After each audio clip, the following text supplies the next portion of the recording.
para sa lahat ng inang OFW, mga tunay na bayani ng bawat tahanan. Para to sa inyo, mabuhay kayo.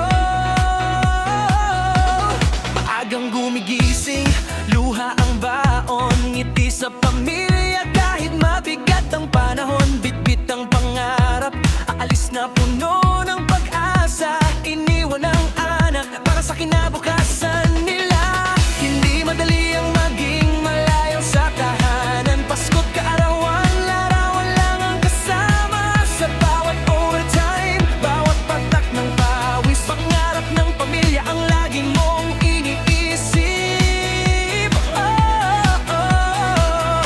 Saludo sa'yo, inay, ikaw ang tunay na bayani.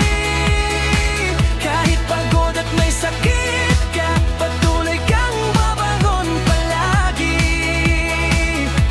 Lahat ng hirap mo'y para sa kinabukasan namin. Pagmamahal mo'y walang hanggan.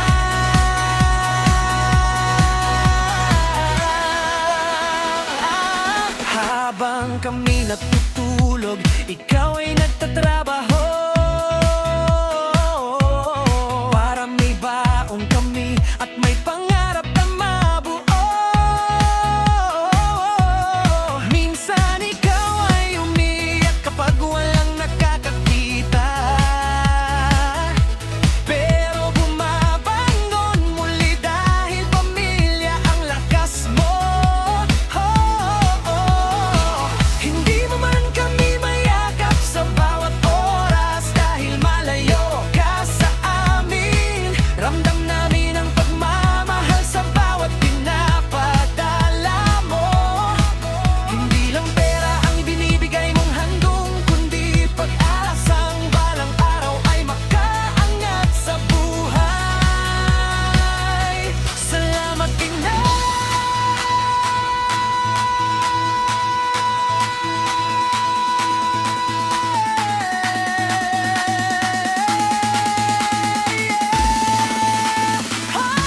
Saludo sa'yo, inay, ikaw ang tunay na bayani.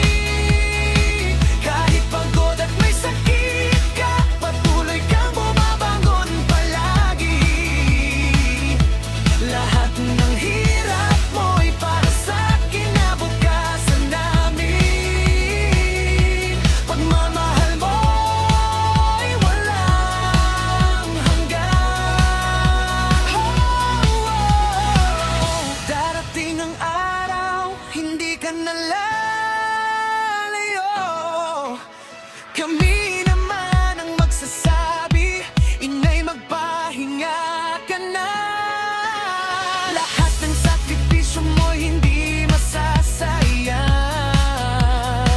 dahil pangarap mo kami na ang tatapos. Magpahinga ka muna, inay. Salamat, inay, sa bawat luha at sakripisyo.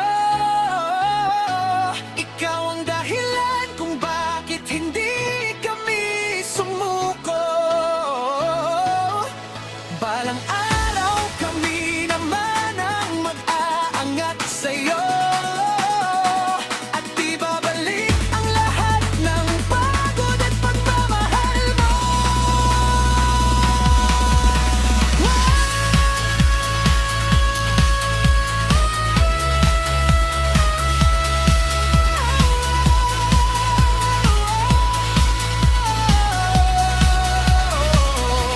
Yeah.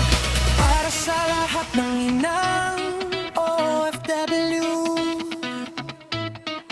hindi kayo basta manggagawa. Kayo ang ilaw ng tahanan, ang lakas ng pamilya at ang